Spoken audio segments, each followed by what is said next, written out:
하나님 말씀은 누가복음 16장 19절부터 31절까지 한 절씩 교독하겠습니다. 누가복음 16장 19절로 31절까지의 말씀입니다. 한 부자가 있어 자색옷과 고운 베옷을 입고 날마다 호화롭게 즐기더라.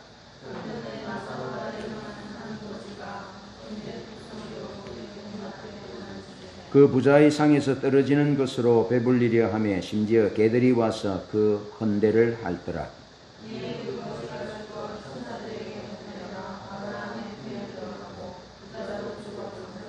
그가 음부에서 고통 중에 눈을 들어 멀리 아브라함과 그의 품에 있는 나사로를 보고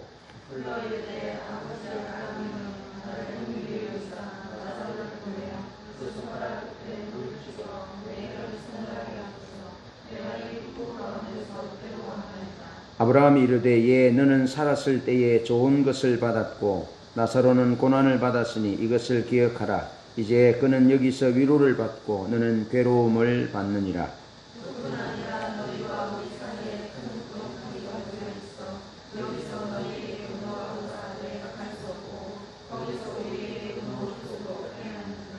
이르되 그러면 아버지여 구하노니 나사로를 내 아버지의 집에 보내소서.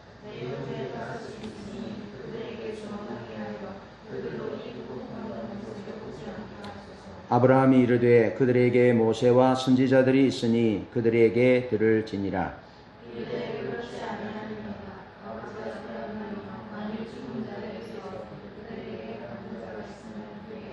함께 봅니다. 이르되 모세와 선지자들에게 듣지 아니하면 비록 죽은 자 가운데서 살아난 자가 있을지라도 고난을 받지 아니하리라 하였다 하시니라. 아멘. 제가 한 절 더 읽어드립니다. 요한복음 6장 38절로 40절인데요. 내가 하늘에서 내려온 것은 내 뜻을 행하려 함이 아니요 나를 보내신 이의 뜻을 행하려 함이니라. 나를 보내신 이의 뜻은 내게 주신 자 중에 내가 하나도 잃어버리지 아니하고 마지막 날에 다시 살리는 이것이니라. 내 아버지의 뜻은 아들을 보고 믿는 자마다 영생을 얻는 이것이니 마지막 날에 내가 이를 다시 살리리라 하시니라. 아멘. 여러분, 많은 사람들이 하나님의 뜻을 알고 또 행하고자 할 때에 이런 질문들을 합니다. 내 인생을 향한 하나님의 뜻은 과연 무엇인가? 내 인생을 향한 하나님의 뜻은 과연 무엇인가? 여러분, 여기에 대해서 레인스 도빈스 박사님은 이렇게 말합니다. 잘못된 질문을 하면 잘못된 답을 얻는다. 전에 우리 선교의 리더였던 김계현 목사님께서는 이 부분에 대해서 이렇게 말씀합니다. 우리를 향한 하나님의 뜻과 목적은 존재하지 않습니다. 다만 우리를 보고 세워놓으신 하나님의 계획만 있을 뿐입니다. 그렇게 늘 말씀하시곤 하셨습니다. 우리를 향한 하나님의 뜻과 목적이 무엇이냐라는 질문은 명확하게 올바르지 않는 질문이다. 그렇게 레인스 도빈스 박사도 말합니다. 자, 내 인생을 향한 하나님의 뜻은 무엇일까 보다 더 올바른 질문은 하나님의 뜻이 무엇일까입니다. 자, 일단 하나님의 뜻이 파악되면 내 인생을 하나님께 맞출 수 있습니다. 그리고 내 인생을 하나님께 초점을 맞추어야 합니다. 여러분, 하나님의 뜻은 무엇일까요? 하나님의 뜻은 아들을 보내셔서 모든 사람이 구원받기를 원하는 것. 그것이 하나님의 뜻입니다. 그래서 지금도 하나님은 일하시는데 하나님의 뜻, 하나님의 목적을 위하여 일하십니다. 하나님의 목적은 모든 사람이, 모든 나라와 모든 열방과 종족과 백성과 방언이 구원받기를 원하시는 것입니다. 이 명제를 꼭 기억하십시오. 하나님의 뜻과 목적은 모든 사람이 구원받기를 원하신다. 그래서 하나님은 지금도 그 일을 행하시고, 그리고 그 일을 행하시면서 하나님은 오늘도 우리를 동력자로 초청하시는 것입니다. 하나님의 목적에 동참하도록, 모든 사람이 구원받는 그 일에 우리가 동참하도록 하나님이 우리를 초청하고 계십니다. 그러면서 오늘 본문을 통해서 하나님의 뜻이 구체적으로 무엇인지, 또 하나님의 초청에 우리가 어떻게 응답해야 되는지, 우리가 무엇을 준비해야 되는지에 대해서 하나님의 말씀을 세 가지로 살펴보려고 합니다. 첫 번째, 하나님의 뜻은 잃어버린 자를 찾아 살리는 것입니다. 요한복음 6장 39절 40절, 나를 보내신 이의 뜻은 내게 주신 자 중에 내가 하나도 잃어버리지 아니하고 마지막 날에 다시 살리는 이것이니라. 내 아버지의 뜻은 아들을 보고 믿는 자마다 영생을 얻는 이것이니 마지막 날에 내가 이를 다시 살리리라 하시니라. 아멘. 하나님의 뜻은 잃어버린 자를 찾아 살리는 것입니다. 여러분, 이 세상에서 하나님, 성부, 성자, 성령, 삼위일체 하나님 말고 이 세상에서 가장 소중한 것이 여러분 무엇이라고 생각합니까? 세상 사람들은 가장 소중한 것을 아마 금으로 생각하는 것 같습니다. 돈으로 생각하는 것 같습니다. 건강으로 생각하기도 합니다. 여러분, 이 세상에 참된 가장 중요한 것은 영혼 구원입니다. 사람입니다. 사람이 제일 중요한 가치입니다. 사람. 꼭 기억하셔야 합니다. 왜냐하면 사람은 하나님의 형상대로 지음받았기 때문에 그렇습니다. 사람이 제일 중요합니다. 그래서 하나님의 뜻은 이 사람이 지옥 가지 않고 구원받는 것, 그것이 하나님의 뜻이라고요.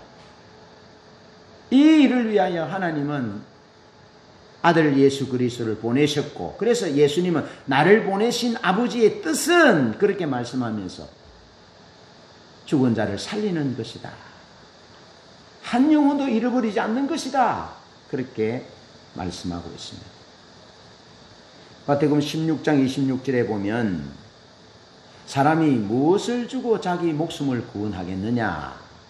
사람이 만일 온 천하를 얻고도 자기 목숨을 잃으면 무엇이 유익하겠느냐? 그렇게 말씀하시면서 한 영혼이, 한 사람의 목숨이 천하보다 귀함을 하나님이 분명하게 말씀해 주고 있습니다. 그리고 우리가 한 영혼을 귀하게 여기고 한 영혼을 주님께로 다 인도하면 그는 천하를 얻은 것보다 더 큰 부자라는 겁니다. 아멘. 부자 되십시오. 우리 모두 부자 되기 원합니다. 여러분, 우리가 돈 많이 벌고 간호사가 되어서 돈 벌고 하는 그 삶에 있어서 여러분, 돈이 목적이 아니라 그 돈을 통해서 영혼을 구원하기 위한 목적. 그 근거가 마태복음 16장 26절에 주님께서 말씀해 주고 있는 것입니다. 온 천하보다 한 영혼이, 한 목숨이 귀하다. 꼭 기억하셔야 합니다. 우리가 예수 믿고 이 땅에 사는 날 동안 이 진리의 말씀을 꼭 기억하셔야 합니다. 그러면서 마태복음 18장 14절과 누가복음 15장은 공통적인 내용의 말씀이 기록되어 있습니다. 마태복음 18장에는 잃어버린 양과 잃어버린 돈을 찾는 것에 대한 얘기가 나오고, 누가복음 15장에는 잃어버린 양과 잃어버린 돈, 또 잃어버린 둘째 아들을 다시 찾는 내용이 나옵니다. 그래서 마태복음 18장과 누가복음 15장은 공통장입니다. 내용이 공통적입니다. 그런데 마태복음 18장 14절에 보면 이렇게 말합니다. 하나라도 잃는 것은 하나님 아버지의 뜻이 아니다. 그렇게 말합니다. 그러면서 누가복음 15장에는 이와 같이 죄인 한 사람이 회개하면 하늘에 회개할 것 없는 99보다 더 기뻐하리라.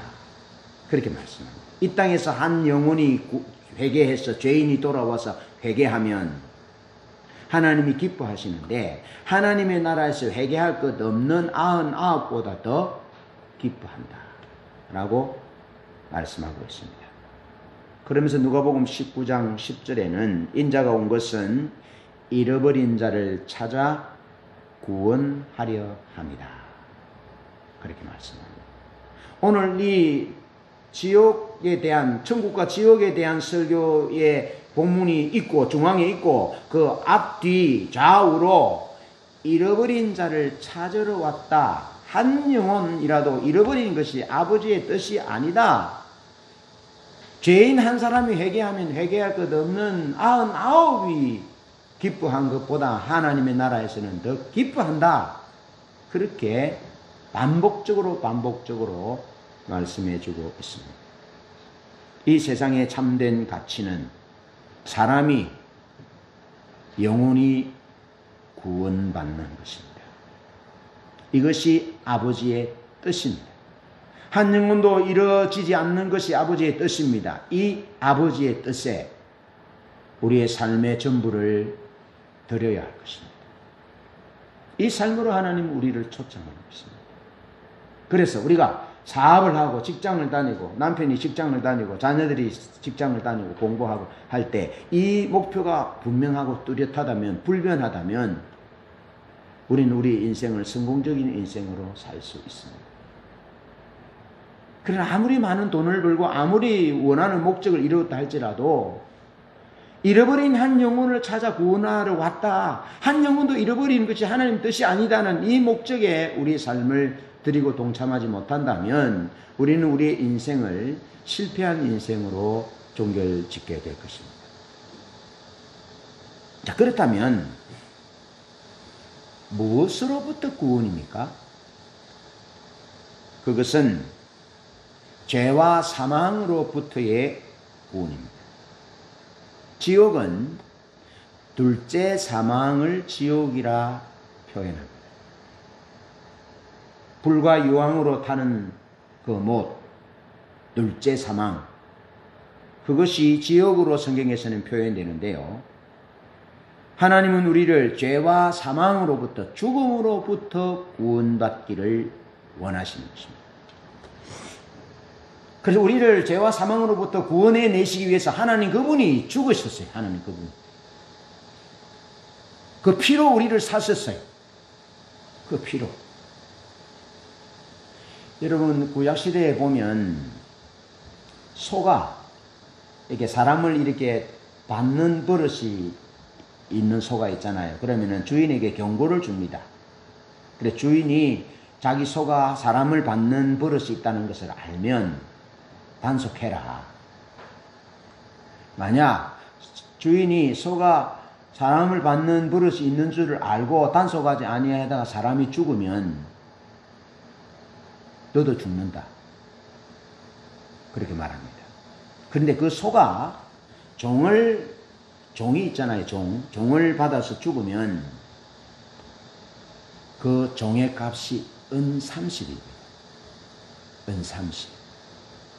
그런데 예수님은 마가복음 10장 45절에 인자가 온 것은 섬김을 받으려 함이 아니라 섬기리 하고 다른 사람을 위하여 자기 목숨을 대속물로 줄여왔다. 그래 종으로 오셨다라고 말씀하셨어요. 그러면서 죽기까지 우리를 종으로 섬기셨어요. 그러면서 예수님이 가룟 유다에게 팔렸을 때 얼마에 팔리죠? 은 30이 팔립니다. 우연이 아닌 거죠. 예수님이 내가 온 것은 종으로 왔다. 섬기기 위해서 왔다. 그렇게 말씀하시면서 친히 예수님은 제자 가룟 유다에게 종의 값만큼에 팔렸습니다. 그렇게 값을 지불했던 거죠. 그리고 우리의 죄값으로 주님이 은 30에 팔렸지만 예수님은 자신의 피로 우리를 사신 거예요. 아시겠죠? 왜 자기 피로 사시냐면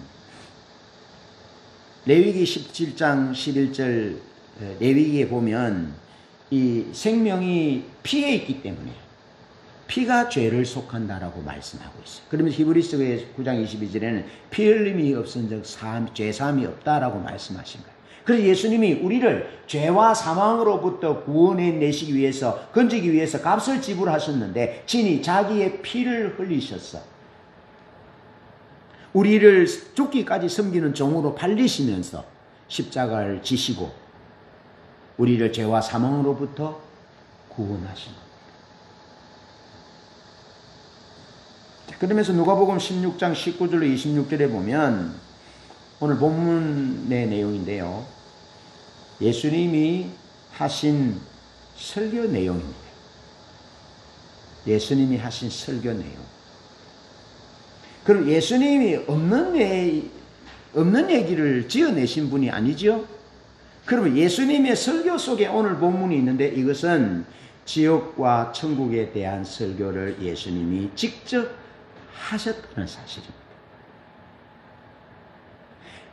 예수님은 거짓말 하시는 분이 아닙니다. 예수님은 하나님의 말씀, 진리만 선포하시는 진리이십니다. 그런데 그분이 지옥에 대한 설교를, 천국에 대한 설교를 하셨다면 지옥과 천국과 지옥은 있습니까? 없습니까? 있습니다. 반드시 있습니다. 예수님이 자기 목숨을 주시면서 우리를 그 지옥 가지 않도록 우리를 그 지옥에서, 죄에서, 사망에서, 지옥에서 건져서 하나님의 나라 가게 하시기 위해서 자기 자신을 주셨다니까요. 죽으셨다니까요. 여러분, 죽으면서까지 거짓말하는 사람은 없어요. 자기 목숨을 담보로 어떤 것을 하지는 않습니다. 예수님이 자기 자신을 내어주면서 너희들은 지옥 가서는 안 된다, 천국 가야 한다 하는 설교를 오늘 본문에 하신 거예요. 여러분, 오늘 본문 말씀에 보면 한 부자가 있어요. 한 부자가 있었는데 그는 자색 옷을 입고 화려한 옷을 입고 날마다 잔치를 벌렸어요. 자기를 위해서 즐겼어요. 그런데 자기 집 대문에는 나사로라 이름하는 거지가 있었어요. 근데 그 거지는 목욕을 자주 안 해서 그랬는지 또 피부의 질환이 치료할 수 있는 돈이 없어서 그런지 모르지만 헌데를 알았어요. 부스럼 같은 이런 종기 같은 것들이 나서 아마 진물이 흐르고 그러니까 좀 병자였던 것 같아요. 그래서 그 대문에서 이제 대문 앞에서 이제 사는데 노숙인이죠. 쉽게 말하면. 그런데 그 집 주인 그 부잣집에 이제 잔치를 날마다 하니까 그 집 주인의 상에서 떨어지는 그 잔치 음식 부스러기를 좀 얻어먹고 아마 살았던 것 같아요. 그런데 그것도 아마 여의치 않았던 것 같아요. 주인의 상에서 떨어지는 부스러기를 얻어먹으려 했는데 배불리 먹었다 그런 내용은 없어요. 주인의 상에서 떨어지는 부스러기를 먹으려고 했지만 오히려 개들이 그 아픈 상처, 헌데를 핥았다. 그렇게 기록하고 있습니다. 그러면서 어느 날 천사에 의해서 이 나사로가 죽어서 천사에 의해서 받들어 아브라함의 품에 가고, 아브라함의 품의 얘기는 상징적으로 하나님의 품에 안겼다, 하나님 나라에 갔다라는 그런 뜻이죠. 그리고 이 부자도 죽어서 지옥에 간 내용을 얘기하고 있습니다. 지옥은 불못이라 그랬죠. 불과 유황으로 타는 못이라 그랬는데 거기는 불로서 소금 치듯 하듯이 친다. 그리고 거기는 구더기도 죽지 않는다 라고 말합니다. 여러분, 물이 뜨거우면은 우리 사우나 같은 데 가면 탁탁탁 하잖아요. 뜨거운데 물을 한 방울 타면 탁탁 하잖아요. 그렇게 불로서 소금 치듯이 불로서 친다라고 말하고 있습니다. 그래서 얼마나 고통스러웠던지 부자가 눈을 들어서 보니까 자기는 너무 고통스러워, 목이 말라 너무 고통스러워 죽겠는데 저기 보니까 아브라함의 품에 자기 집 앞에 얻어먹던 거지 나사로가 편안하게 살고 있거든요. 그래서 아이고 아버지 아브라함이요, 내가 너무 고통스럽습니다. 너무 목이 마릅니다. 그러니 나사로를 보내서 이 물 끝에, 이 손끝에 물 한 방울 찍어서 내 혀에 적셔 주시기 바랍니다. 라고 얘기합니다. 그러니까 아브라함이 그럴 수 없다. 이 하나님의 나라 천국과 지옥 사이에는 큰 구렁텅이가 있어서 우리가 너에게도 갈 수도 없고 너가 우리에게도 올 수도 없다. 그렇게 말합니다. 그러니까 이 부자가 그러면 아버지 아브라함이요, 저 나사로를 내 집으로 좀 보내주십시오. 내 집에는 내 형제 5이 있는데 그들에게 이 얘기를 해서 내 형제 5이 이 지옥에 오지 않도록 나사로를 좀 보내주십시오. 제발 부탁합니다. 그러니까 아브라함이 그렇게 말합니다. 그럴 필요가 없다. 저 세상에는 모세와 선지자들이 있으니 그들이 전해주는 하나님의 말씀을 들으면 네가 있는 이곳이 안 와도 된다. 걱정할 거 없다. 하고 말하니까 부자가 하는 말이 아닙니다. 내가 듣지 않았던 것처럼 내 형제들도 듣지 않는데 죽은 나사로가 다시 살아나서 내 형제들에게 가서 얘기하면 들을 것입니다. 죽은 사람이 천국을 보고 지옥을 보고 와서 지옥이 있습니다, 천국이 있습니다 얘기하면 내 형제 5이 믿고 이곳에 오지 않게 될 테니까 제발 좀 보내주십시오. 그리고 아버지 아브라함이 그렇게 말합니다. 아니야. 저 세상에서 모세와 선지자들에게 입으로부터 전해지는 하나님의 말씀을 듣지 않는 사람은 죽은 자가 살아나서 그들에게 말한다 할지라도 듣지 않아. 그 설교가 오늘 본문에 예수님이 하신 설교의 내용입니다. 여러분 히브리서 9장 27절에서는 이렇게 말합니다. 사람이 한 번 죽는 것은 정하신 것이고 그 후에는 심판이 있다. 그렇게 말합니다. 제가 전에 우리 여러분들에게 말했던 말이 우리 신우 집사님이 아주 말씀하셨는데, 한 번 태어나면 2번 죽고 2번 태어나면 1번 죽어요. 자, 한 번 태어난다는 말은 엄마 뱃속에서 태어나는 겁니다. 한 번 태어나면 2번 죽어요.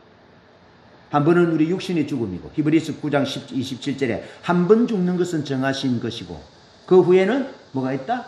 심판이 있다. 이 심판이 뭐냐 하면 2번 죽는 거예요. 2번째 죽음을 심판이라고 합니다. 이 2번째 죽음은 불과 여왕으로 타는 지옥이에요. 그래서 한 번 태어나면 2번 죽고 2번 태어나면 1번 죽는 거예요. 엄마의 뱃속으로부터 1번 태어났고 그 다음에 예수를 믿어 하나님으로부터 born again 하면 2번 태어납니다. 2번 태어나면 이게 2번째 태어나는 것은 영적으로 죽음의 과정을 거치는 거예요. 예수님의 죽음이 내 죽음입니다. 예수님이 내 죄 때문에 죽으셨기 때문에 내가 죄에 대해서 죽었습니다 라고 2번째 죽는 거예요. 그러니까 2번째 죽음인 지옥에는 들어갈 필요 없는 거죠. 그래서 예수 믿어야 되는 거죠. 예수님을 믿음으로 죄 용서를 받고 다시 예수님으로부터 하나님으로부터 하늘로부터 다시 태어나야 그래야 1번 죽습니다. 2번째 죽음인 지옥에 안 간단 말이죠. 기억하셔야 합니다. 1번 태어나면 2번 죽고 2번 태어나면 1번 죽습니다. 히브리서 9장 27절에 그렇게 말하고 있습니다. 1번 죽는 것은 정하신 것이고 그 후에는 심판이 있다. 2번째 죽음이 있다 라고 정확하게 말씀해 주고 있습니다. 여러분, 그렇다면 왜 부자는 지옥 갔을까요? 부자가 자기만 좋은 옷을 입었어? 좋은 옷 입으면 그러면은 지옥 갑니까? 그럼 우리 다 지옥 가야 되는데 우리 지금 좋은 옷 입었는데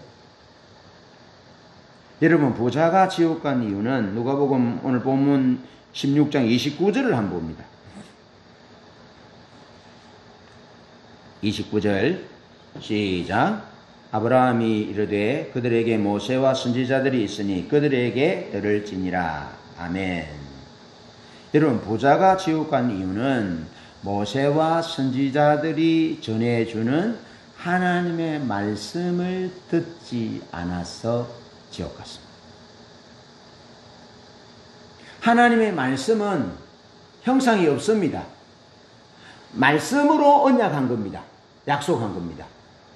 아시겠죠? 하나님을 사랑하면 하나님이 복이고 장수고 생명이다. 하나님을 사랑하고 하나님의 길로 가고 하나님의 규례와 명령과 법도를 지키는 것이 생명이다. 장수를 누리는 비결이다.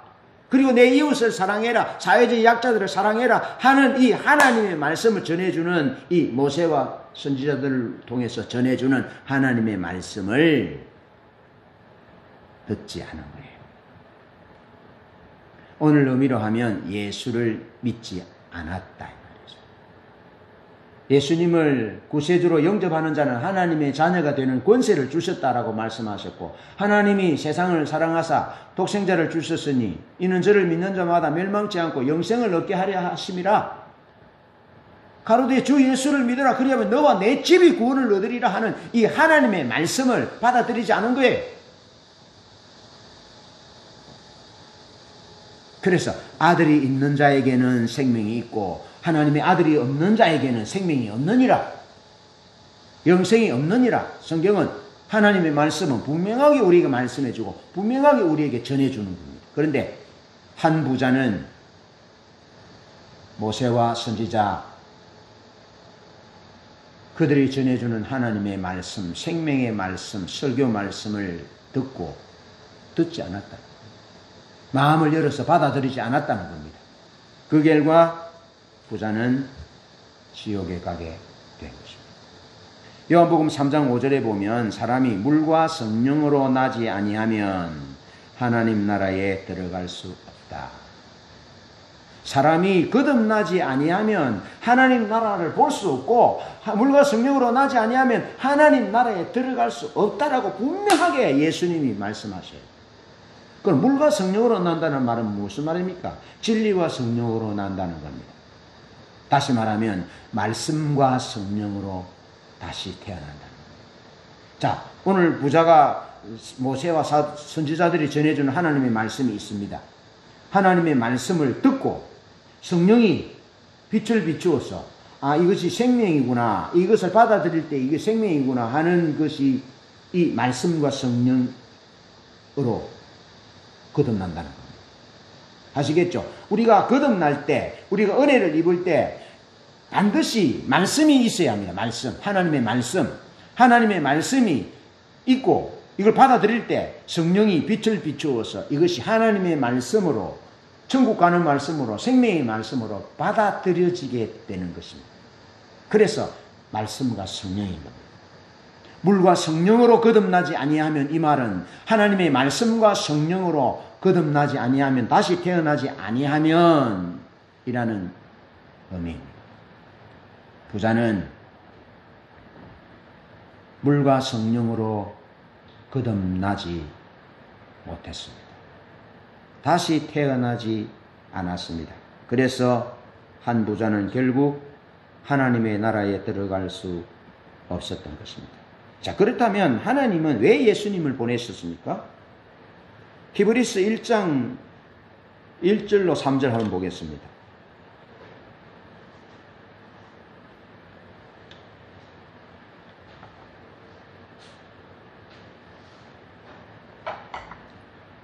왜 예수님이 모세와 선지자들만 보내고 오면 되는데 하나님이 왜 예수님을 보내셨는지 봅니다. 히브리서 1장 1절로 3절 시작.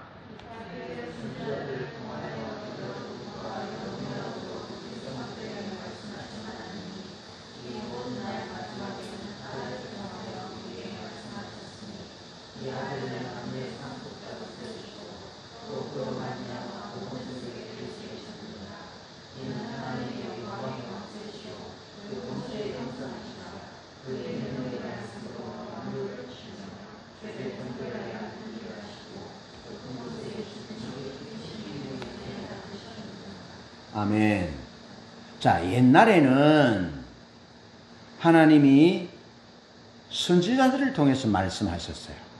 선지자들을 통해서 말씀하셨는데 이 마지막 때에는 누구를 통해서 말씀하셨다고? 아들을 통해서 말씀하신 거예요. 네. 아들을 통해서 말씀하셔서 우리의 죄를 용서하여 주시고 그 예수 그리스도를 믿는 자에게 하나님의 자녀가 되는 권세를 주시고 예수 그리스도가 누리는 그 유업을 우리도 누릴 수 있도록 아들을 통해서 말씀하신 거예요. 왜 예수님을 보내신 줄 알겠죠? 하나님이 아들을, 전에는 선지자들을 통해서 모세를 통해서 말씀한, 그러나 이제는 아들을 통해서 말씀하셨어요.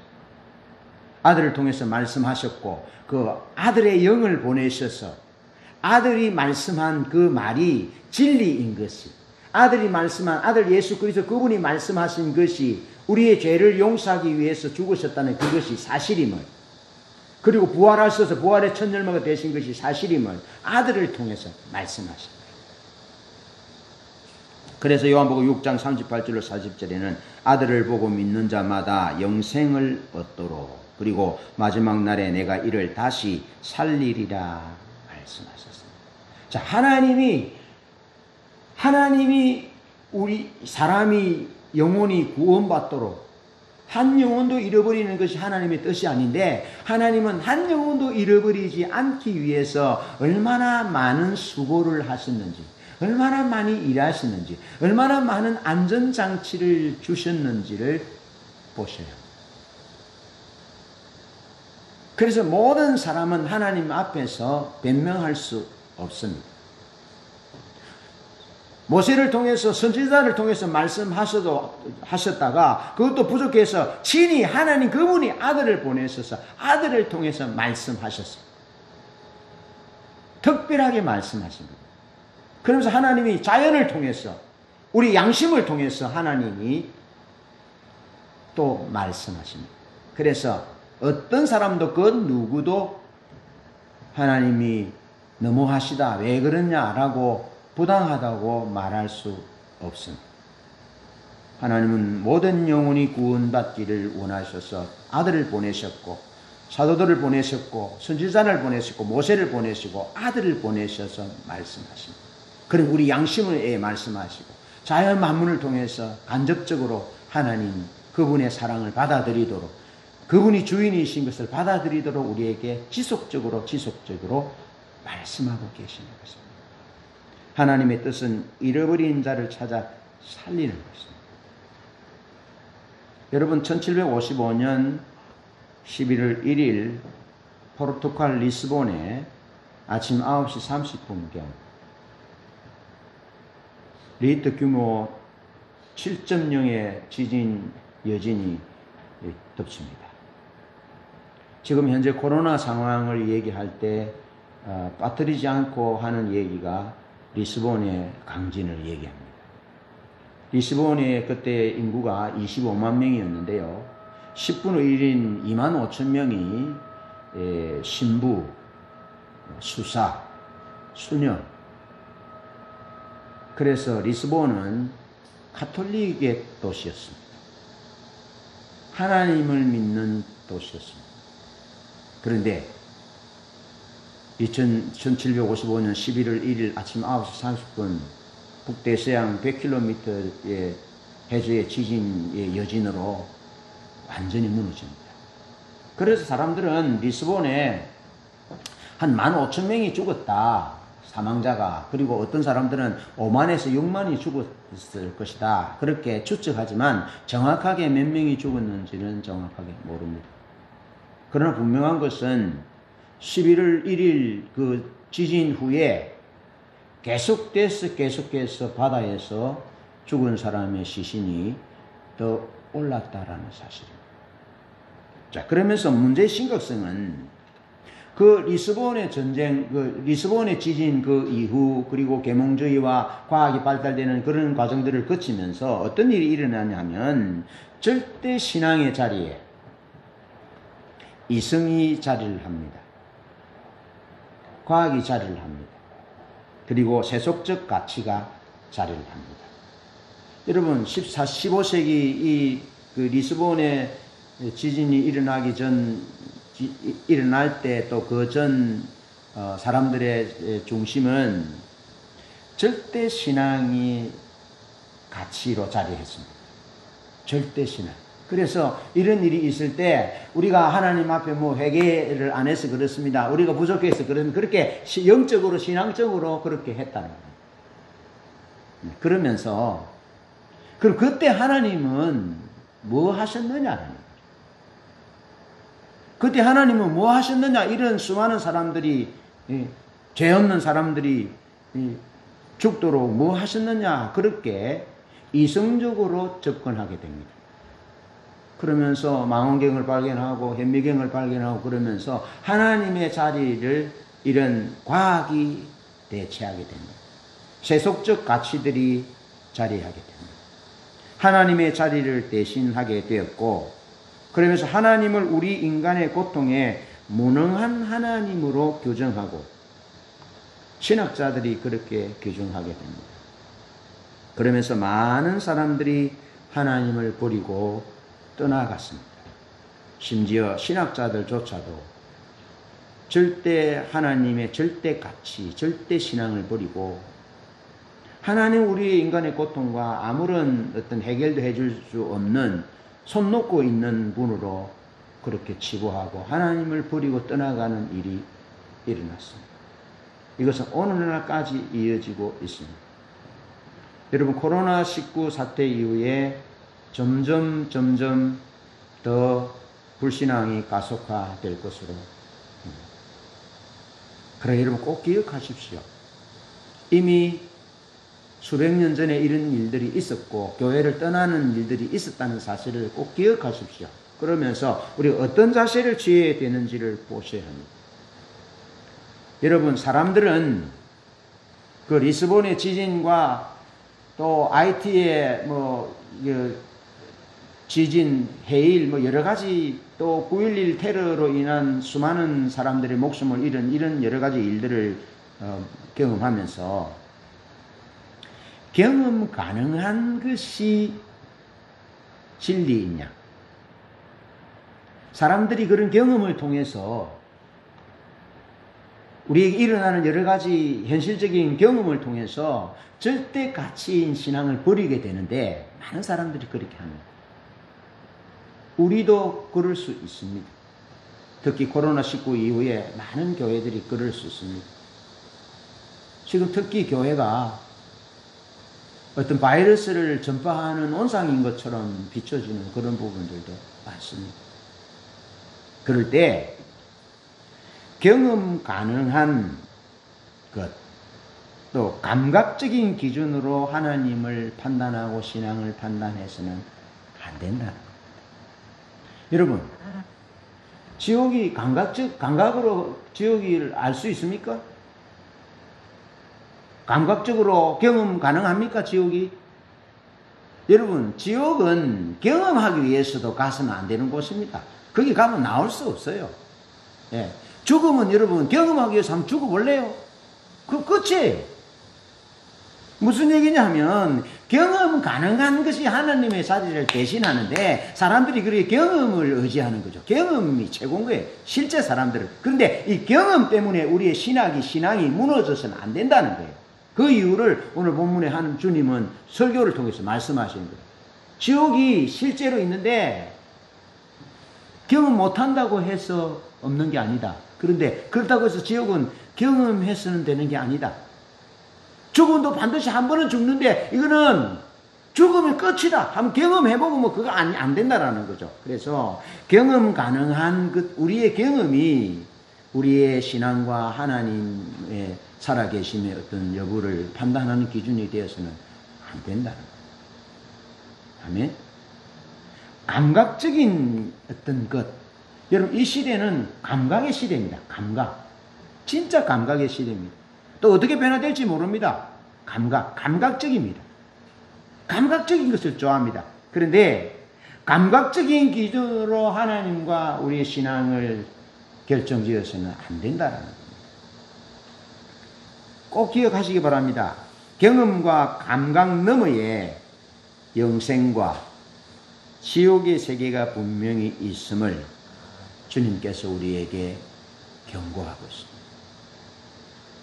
경험과 감각 너머에, 과학 너머에 천국과 지옥이 있음을 분명하게 말씀하시면서 우리가 경험적인 것, 감각적인 것, 과학적인 것, 이성적인 것, 그런 것에 우리의 신앙이, 하나님 사랑하는 우리의 절대 신앙의 가치가 흔들려서는 안 됨을 주님은 오늘 분명하게 경험 너머에, 감각 너머에 지옥이 있고 천국이 있음을, 심판이 있음을 분명하게 말씀해 주고 있는 것입니다. 그러면서 부자가 살았던 삶은 경험적인 삶, 감각적인 삶, 자기의 즐거움을 위하여 감각적인 삶을 살았잖아요. 그런데 그런 삶을 살다가 실제로 하나님의 말씀을 받아들이지 않는 그 결과 그가 선택하고 갔던 곳은 지옥입니다.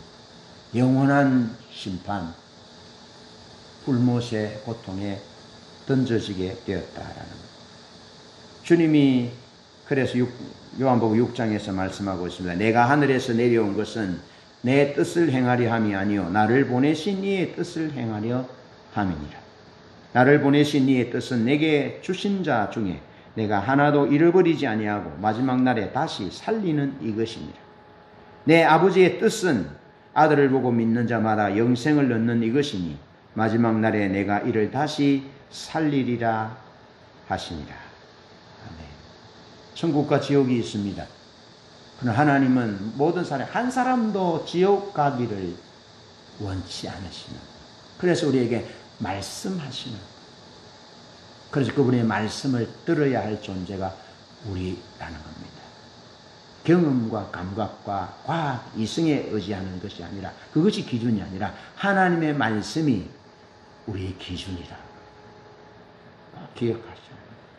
그러면서 두 번째로 하나님의 뜻은 회개하고 거듭나는 겁니다. 아들을 보고 믿는 것입니다. 여러분, 한 부자가 지옥에 간 이유는 회개하지 않아서 지옥 갔습니다. 자, 16장 30절 한번 보겠습니다. 16장 30절. 자, 29절 30절 보겠습니다. 시작. 아브라함이 이르되 그들에게 모세와 선지자들이 있으니 그들에게 들을지니라. 이르되 그렇지 아니하니이다. 아버지 아브라함이여, 만일 죽은 자에게서 그들에게 가는 자가 있으면 회개하리이다. 아멘. 여러분, 부자가 회개했단 말입니까? 회개하지 않았다는 말입니까? 예. 주님이 그렇게 말합니다. 영접하는 자는 하나님의 자녀가 되는 권세를 주셨고, 예수 그리스도를 믿는 것은 믿을 때에 너희 죄 사함을 받으라. 죄 사함을 받는 것입니다. 예수를 믿는다라는 것은. 그럴 때에 다시 태어난다라는 겁니다. 그런데 부자는 하나님의 말씀을 듣지 않았습니다. 하나님의 말씀을 듣지 않으니까 성령의 조명도 받을 수가 없었습니다. 아시겠죠? 성령의 조명을 받을 수가 없었고, 그래서 회개할 수가 없었습니다. 하나님의 말씀이 없으면 회개가 불가능합니다. 하나님의 말씀이 없으면 거듭나는 것은 불가능합니다. 예수 믿는 것도 불가능합니다. 그런데 부자는 하나님의 말씀을 받아들이지 않았고, 결국에는 성령의 조명도 받을 수 없었고 회개할 수 없었습니다. 그래서 그는 지옥 간 겁니다. 요한복음 3장 3절로 8절에 보면 하나님의 나라를 볼 수 있고 하나님 나라에 들어갈 수 있는 자는 You must be born again. 반드시 거듭나야 된다. 반드시. 반드시라는 단어를 쓰고 있습니다. You must be born again. 너는 반드시 다시 태어나야 된다.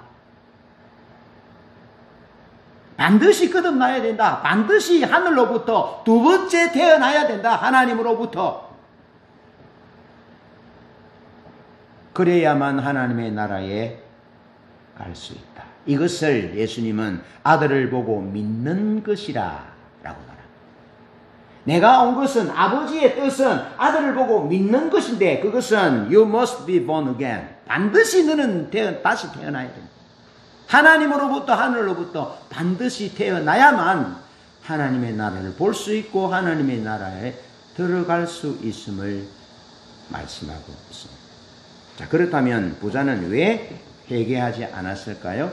힌트를 주는 구절이 있습니다. 마태복음 19장 16절로 26절에 보면 부자 청년이 영생에 대해서 예수님께 와서 묻습니다. 그래서 예수님이 영생에 대해서 묻는 부자 청년에게 네가 하나님의 말씀을 계명을 지켰느냐? 하나님을 사랑하고 부모를 공경하고 하는 이는 하나님의 말씀을 예수님이 지켰느냐 하니까 다 지켰습니다. 그럼 뭐가 더 부족합니까? 하니까 예수님께서 말씀하시기를 네 소유를 팔아, 네 소유를 다 팔아 가난한 자에게 주고 너는 나를 따라라. 그렇게 말하니까 이 부자 청년이 부자인 고로 자기 소유 때문에 근심하면서 예수님을 떠나갔다라고 말씀하고 있습니다. 여러분, 그 끝에 그 영생에 대해서 관심을 가진 부자 청년이 예수님이 말씀하시면 계명을 지켰느냐? 지켰습니다. 그럼 오히려 이게 부족한 것이 있다. 네 소유를 팔아서 가난한 자에게 주고 너는 나를 쫓아라. 그렇게 하니까 재물이 많은 거로 이 부자 청년이 근심하며 갔어요.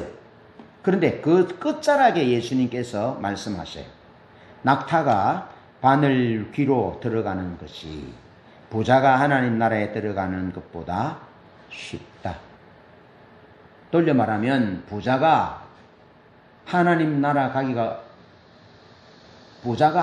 가는 게 쉬우냐? 낙타가, 그 큰 낙타가 바늘 귀로 들어가는 게 쉽냐? 어느 것이 쉽겠어요?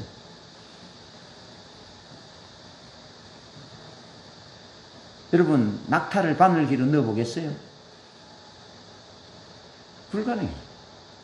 그런데 주님은 사람으로는 할 수 없는데 하나님으로는 할 수 있다 그렇게 말씀해요. 그러면 낙타가 바늘귀로 들어갈 수 있단 말이에요, 없단 말이에요? 하나님으로는 할 수 있다는 거예요. 그래서 제가 말씀드렸잖아요.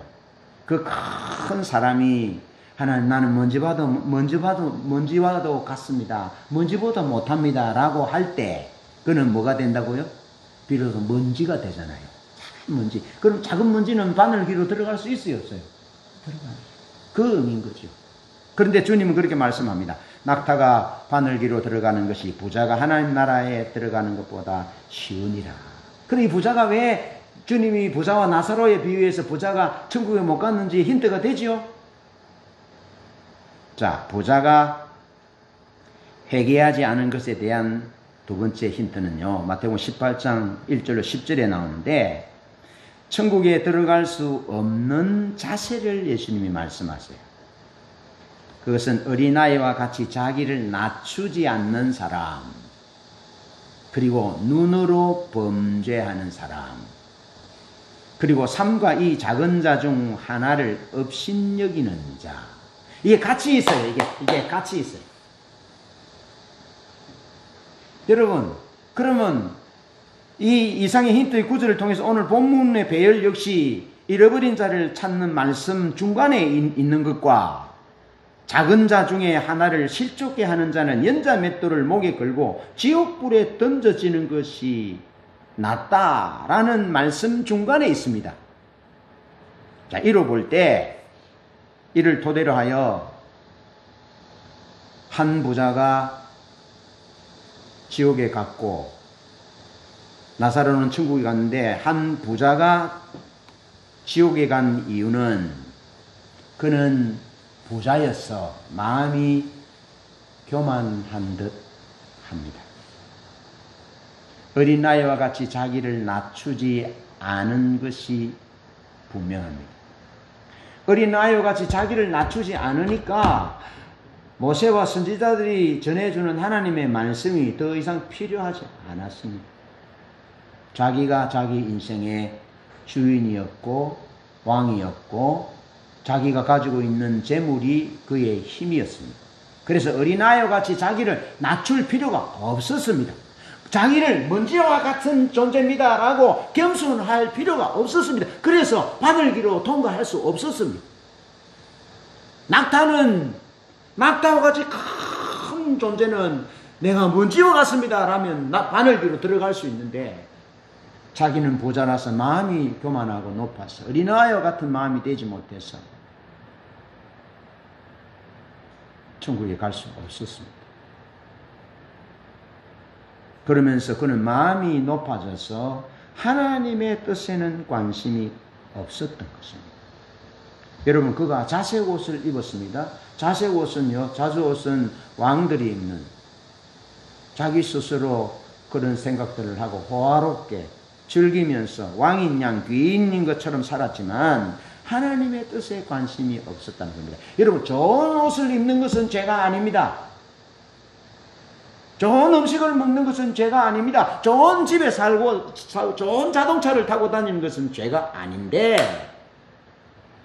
마음이 높아져서 하나님의 뜻에는 관심이 없는 것은 죄입니다. 이 부자가 거기까지 갔다라는 거죠. 그러면서 질병과 주림으로 그 대문 앞에 버려진 나사로를 사랑하지 못한 것입니다. 여러분, 이 시대는 구약시대인데, 구약시대의 신해산 언약의 핵심 축이 뭐냐면 예배의 공동체와 사회적 약자를 돌보는 평등 공동체인데, 성경에 보면 연약한 자를, 사회적 약자들을 어떻게 돌보아야 되는지에 대해서 하나님이 말씀하셨어요. 그런데 그가 유대인이기 때문에 하나님의 말씀을 완전히 몰랐다 그렇게 생각하지는 않습니다. 그럼 하나님 말씀을 알고 있었습니다. 알고 있었는데 하나님 말씀대로 살아야 되는 것에 대한 설교, 가르침을 받지 않았다는 거죠. 하나님 말씀을 알고 있습니다. 우리가 알고 있는데 내가 또 설교하잖아요. 그렇게 살아라고. 그것처럼 이 한 부자도 유대인이니까 하나님의 말씀을 알아요. 안다라고 전제해야 돼요. 그런데 그렇게 살아야 되는 것에 대한 하나님의 말씀, 설교, 하나님의 초청에 대한, 하나님의 백성으로서 가진 자로서, 있는 자로서, 배운 자로서 살아야 될 하나님의 백성으로 응당마땅히 살아야 될 삶에 대한 하나님의 말씀의 촉구 앞에 그는 무관심했다. 그러니까 우리가 하나님의 말씀을 아는 것으로 만족해서 안 된다는 거예요. 내가 세례받고 내가 이제 교회 다닌다는 것으로 만족해서는 안 된다는 거예요. 반드시 하나님이 말씀하신 그대로 구원의 감격에 있는 사람은 살아내어야 된다는 거예요. 살아내게 되어 있다는 겁니다. 하나님의 일에 관심을 갖고 살아야 된다는 것, 그것이 하나님 앞에 착한 행실임을 말씀해 주고 있는 거죠. 그러면서 아마 짐작컨대 부자는 마태복음 18장 1절로 10절 말씀을, 천국에 들어갈 수 없는 자세에 대한 말씀을 근거로 볼 때 그는 어린아이 같이 자기를 낮추지 않았고요. 그래서 하나님의 일에 관심이 없었어요. 그러면 두 번째로 마태복음 18장 9절에 눈으로 범죄하는 자 그랬습니다. 여러분, 저는 그렇게 생각합니다. 어쩌면 부자의 영광스러운 자기 영광에 비해서 자기 집 앞에 병든 나사로가 있는 것이 불편했어요. 그렇게 같이 가게 되어 있습니다. 지난번에 집사님하고 제가 갈 때 자기에게 위해를 가하지도 않았는데 벤츠 탄 사람이 꽝꽝거리면서 가지도 않고 서서 막 안 봤으면 모르겠지만 한번 째려봤는지 뭐 어땠는지 어떤 그 행위가 좀 째려보는 행위에 가까웠거든요. 여러분, 우리가 살면서 얼마나 눈으로 많이 범죄하는지 모릅니다. 저도 그렇습니다. 저도 순간순간 눈으로 범죄할 때 있습니다. 정죄하는 눈빛으로 보는. 그런 늘 회개합니다. 하나님 앞에서. 아마 이 부자는 자기의 영화와 자기의 어떤 존영 앞에, 자기 집 앞에 있는 병든 나사로가 병이 들어서, 여러분 얼마나 보기가 싫습니까? 자기 대문 앞에 사람들이, 귀인들이 오고 가고 나가고 들락거리는 그 바로 초입에 병든 이가 몰골도 깨째져고 병들어서 그래서 아마 이 부자는 나사로에게 눈으로 범죄했는지 충분히 추측 가능한 일입니다. 눈으로 범죄. 그래서 눈으로 범죄하여 눈으로 그를 정죄해야 하고 살인했는지 모릅니다. 그러면서 이어지는 주님의 말씀은 삼가 이 작은 자 중에 하나를 업신여기는 자, 그는 나사로를 업신여긴 거예요. 여러분, 아마 저는 그렇게 생각합니다. 개들이 헌대를 핥았다. 주인의 상에서 떨어지는 부스러기를 먹고 배불리를 했지만 개들이 핥았다라는 부분을 볼 때 개들조차도 아마 배부르게 못 먹은 것 같아요. 개들조차도 배부르게 못 먹으니까 나사로의 다리에 흐르는 진물을 핥았어요. 그럼 나사로가 뭐 먹을 게 있었겠습니까? 주인의 상에 떨어지는 부스러기라도 먹으려고 했는데 부스러기 떨어지면 개들이 먼저 먹는데 아마 그런 빈핍한 삶을 나사로가 살지 않았나. 그래요. 여러분, 이 부자 나사로의 마음과 그의 눈과 그의 행위가 하나님의 뜻과 하나님의 목적에는 전혀 관심이 없었다는 것에 초점을 두셔야 합니다. 그것은 바로 우리의 모습이기 때문에 그렇습니다. 하나님의 뜻에 관심이 없는 사람은 자기를 위하여 일나가고 좋은 옷을 왕이 입는 옷을 입고 자기를 위해 잔치하고 할지라도 하나님의 뜻에 관심이 없는 사람은 사람을 보고 마음이 높아지고 사람을 보고 눈으로 정죄하게 됩니다. 그러면서 자기에게 있는 부를 통해서 연약한 사람, 병든 사람, 노숙자들 돌아오지 않습니다. 저는 본문을 자세히 읽으니까 왜 개들이 헌대를 핥았을까? 개들이 배가 불렀으면 다니지 않고 잤을 텐데 개들조차도 배가 고파서 나사로의 환부를 핥을 수밖에 없는 그런 이 주인의 수전노와 같은 자기를 위해서는 호화롭게 일락을 즐기면서 좋은 옷을 입고 음식을 잔치하지만 하나님의 백성이 연약한 동포를 위해서는 한낱 긍휼과 자비를 베풀 수 없었다. 그래서 하나님의 긍휼과 자비가 없는 심판인 지옥에 들어가게 된 거예요. 긍휼이 없는 자는 긍휼이 없는 심판을 받을 것이라 주님 말씀하셨거든요. 그래서 여러분, 우리가 사람을 불쌍히 여기게 되는 이유가 여기 있습니다. 아마 주인으로부터 나사로는 개보다 못한 취급을 받았던 것이 분명합니다. 여러분, 옛날에 이런 말이 있습니다. 사람 낳고 돈 낳지 돈 나고 사람 낳지 않다. 그런 말 들었죠, 송 집사님? 여러분, 돈이, 재물이 필요합니다. 그런데 이 시대는 많은 부분이 그 재물을 얻기 위해서 사람을 죽이는, 사람을 해야 하는 가정을 파괴시키고 부모의 목숨을 앗아가는 이 나쁜 죄를 저지르는 시대가 오늘 우리의 시대가 되어버린 거예요. 제가 어릴 때 사는 동네에는 대문도 없었어요. 어릴 때 정말 그랬어요. 외국에 비해서 우리 대한민국 외국 사면 놀라는 것이 뭐 도서관에 컴퓨터 놔두고 뭐 노트북 놔두고 가는 거 이해할 수 없다라는. 외국에 다 가져간다네요.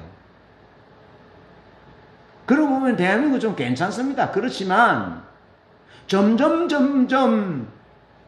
경험적인 그 감각적인 것에 영적인 진리 하나님의 자리가 자꾸 함몰되고 침범당한 나머지 사람들이 사람보다 돈을 더 소중하게 여깁니다. 그런 시대가 되어버립니다. 조심하셔야 합니다. 이 부자는, 한 부자는 우리의 모습이라는 사실을 기억하셔야 합니다. 그래서 철저하게 회개하고 거듭나고 하나님의 일에 관심 갖는 그런 삶으로 하나님이 우리를 초청하고 있다는 사실을 기억하셔야 합니다. 그러면서 세 번째로 하나님의 뜻은 하나님의 말씀대로 사회적 약자를 섬기는 것입니다. 여러분, 구약 성경의 한 축이 객과 고아와 과부를 돌보는 것이라 그렇게 말합니다. 그건 신명기 법전에서 나오고 신해산 언약에 나오고 있습니다. 예배 공동체와 평등 공동체, 이 평등 공동체는 사회적 약자를 돌보는, 사회적 약자를 말할 때는 객과 고아와 과부를 얘기합니다. 그런데 이것이 신약에는 어떤 개념으로 발전되는 줄 아십니까? 신약에는 마태복음 25장에 예수님이 양과 염소의 비유에 대해서 설교하시면서 지극히 작은 자 하나에게 한 것이 나에게 한 것이고 지극히 작은 자 하나에게 하지 않은 것이 나에게 하지 않은 것이라고 말하면서 객과 고아의 과부를 더 포괄적으로 더 범주를 확대해서 지극히 작은 자 하나라고 말씀합니다. 그러니까 지극히 작은 자 하나, 객과 고아의 과부 이 부분에 더 포괄적인 범위는 지극히 작은 자 하나에게 하는 겁니다. 아시겠죠? 객과 고아와 과부가 아닌 사람도 작은 자가 될 수 있습니다. 그게 소외될 수 있다는 거죠. 그래서 신약은 더 발전적인 개념으로 지극히 작은 자 하나에게 하는 것이 나에게 한 것이고 지극히 작은 자 하나에게 하지 않은 것이 내게 하지 않은 것이기 때문에 내게 하지 않은 자는 영벌에 왼편에 두고 영벌에 나에게 지극히 작은 자에게 한 것은 나에게 한 것이기 때문에 너는 영생에 들어가라 라고 주님이 마태복음 25장의 설교 말씀을 통해서 말씀합니다. 역시 지옥과 천국에 대한 설교를 주님이 마태복음 25장에도 말씀하시는데 그때 말씀하실 때 나사로를 돌보지 않은 이 한 부자의 얘기처럼 지극히 작은 자 하나에게 하지 아니한 것이 내게 하지 아니한 것이고 지극히 작은 자 하나에게 한 것이 나에게 한 것이라고 말하면서 자의 약자가 지극히 작은 자 하나 그를 섬기는 것이 하나님의 뜻이라는 겁니다. 다시 사업을 해야 할 목적이 다시 생겨졌죠? 더 세부적으로 더 확대됐습니다. 객과 고아와 과부를 벗어나서 더 세부적으로 디테일하게 연약한 자를, 사회적 약자들을 우리 어떻게 섬겨야 될지를 말씀하는데 신명기 10장 6절로 9절에 보면 마음에 할례를 행하고 객과 고아와 과부를 정의롭게 돌보며 사랑하시는 하나님처럼 사랑하며 섬기고 돌봐라 그렇게 말씀하시고 그러면서 신명기 14장 22절 29절에 11조를 말씀하는데 두 번 말씀하세요. 소득의 11조를 하나님 앞에 드리고 그건 하나님의 것이기 때문에 그런가 하면 3년분의 11조를 또 구분해서 사회적 약자를 섬기는 일에 써라 그렇게 말합니다. 11조는 하나님이 물질의 주인이기 때문에 당연히 드리는 것이고 그것으로 내가 할 일을 다 했다고 생각하면 안 됩니다. 그게 3년분의 11조를 다시 또 하나님께 드려서 사회적 약자들을 돌보도록 말씀하고 있습니다. 그거는 무슨 말입니까? 연약한 자를 돌보는 것을 하나님이 제도적으로 명령하고 있는 거예요. 이 사회 구조적인 악 때문에, 모순 때문에 지극히 작은 자, 사회적 약자들이 억압받고 고통받는 것을 하나님이 제도적으로 말씀하고 있는 겁니다. 3년분의 11조는 들여서 사회적 약자들을 돌보는 데 써라라고 말씀하고 있습니다.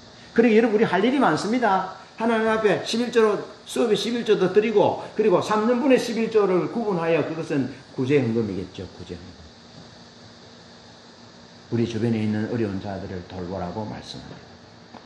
그러면서 넉넉히 구워주어라. 줄 때에 아끼는 마음을 품지 말아라. 관우하게 관대하게 동족을 대해라. 말씀합니다. 그러면서 이사야 58장 6절로 12절에 보면 하나님이 기뻐하시는 금식은 흉악의 결박을 풀어주며 멍에의 줄을 끌어주며 압제당하는 자를 자유롭게 하며 줄인 자에게 내 양식을 나누어주며 유리하는 빈민을 집에 들이며 헐벗은 자를 입히며 골육을 피하여 스스로 숨지 아니하는 것이 아니겠느냐.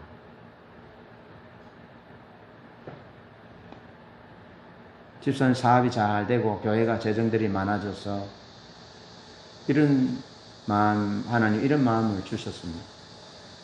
외국인 근로자들을 우리 교회가 좀 섬길 수 있으면 좋고 그들을 우리나라 여기 와서 영적인 훈련 받아서 자기 나라로 돌아가면 선교사잖아요. 그러기 위해서는 우리가 영어도 좀 열심히 하고 중국어도 좀 하고 인도네시아나 뭐 이런 어들 좀 잘하는 사람들, 청년들이 우리 좀 교회 와서 그들에게 십자가 복음도 좀 전하고 그런 일들이 일어나야 되겠다는 이런 부푼 꿈들이, 아주 흥분된 꿈들이 들어왔어요. 어느 날 기도할 때 쑥 들어갔어요. 방글라데시어도 좀 하고, 베트남어도 하고, 소망을 가지시기 바랍니다. 소망을 가지셔야 돼요. 우리가 이 생명이 없는 물질이지만 이 생명이 없는 물질이 하나님의 말씀을 덧입어서 거기 우리가 순종으로 나아갈 때 거기 생명의 역사가 일어난다고요. 하나님의 뜻이 이루어지는 역사가 일어난다고요. 그 일에 하나님 우리를 초청하셨다고요. 하나님 내가 그 일을 하고 있는데 쉬지 않고 하고 있는데 그 일에 우리를 초청하셔서 그 일이 하나님 아버지 일이 내 일이 되도록 하는 그 일에 우리를 초청하셨다. 여러분 우리 삶은 살아볼 만한 인생입니다. 참 멋있는 삶이에요. 예수 보혈이 이 땅에 뿌려졌기 때문에 이 땅이 아름다운 땅이 되었잖아요. 그것처럼 예수님의 보혈이 우리에게 뿌려져서 우리가 아름다운 사람이 되었고 우리 삶이 아름다운 삶이 되었다고요. 절대로 작은 것 하나에 괴로워하지 말고 어떤 대단한 경험을 했다 할지라도 그 경험과 감각이 하나님의 진리와 질서를 대신할 수 없다는 것도 알면서 겸손히 사회적 약자를 돌보고 섬기는 거죠. 그리하면 내 빛이 새벽빛같이 비치고 치유가 급속할 것이며 내 공의가 내 앞에 하나님의 영광이 늘 뒤에 호위할 것이고 네가 부를 때에 내가 응답하겠고 네가 부르짖을 때에 내가 여기 있다 하리라 말씀하십니다.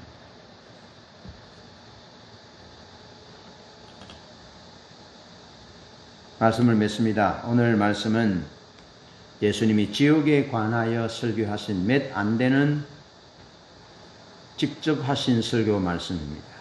주님의 설교의 핵심 의도는 한 사람이라도 지옥 가서는 안 된다. 내 주변의 가족, 친지, 형제 누구도 한 사람이라도 지옥 가서는 안 된다. 반드시 그들에게 하나님의 사랑과 하나님의 진리를 전해야 된다. 반드시 부산의 우리 식구들도 반드시 자녀들이 예수 잘 믿는 자녀들이 되게 되고 여기 있는 우리 모두 우리의 가족들이 우리 이웃이 한 사람도 지옥 가서는 안 된다. 반드시 지옥과 천국은 있다. 그러면서 하나님의 뜻은 하나님이 보내신 자 예수 그리스도를 믿고 회개하여 영생을 누리는 것이다. 영생을. 그러므로 어떤 고난과 역경이 와도 경험한다 할지라도 우리의 신앙과 우리의 신학의 체계가 무너져서는 안 되고 경험과 감각 너머에 천국과 지옥이 실제하고 있음을 기억해야 합니다. 부자와 나사로의 사후 세계는 이 땅에서의 우리의 삶의 연장선상에 하나님의 나라와 천국이 이어짐을 알아. 마태복음 25장 40절로 46절의 말씀처럼 지극히 작은 자 하나에게 한 것이 예수님에게 한 것이고 지극히 작은 자 하나에게 하지 않은 것이 예수님에게 하지 아니한 것이라는 말씀을 알아. 하나님의 마음, 예수님의 마음을 알아. 지극히 작은 자 한 영혼도 지옥 가서는 안 된다는 사실을 알고 그들을 잘 섬겨 하나님의 뜻을 준행하는 우리 모두 되시기를 축복합니다. 아멘.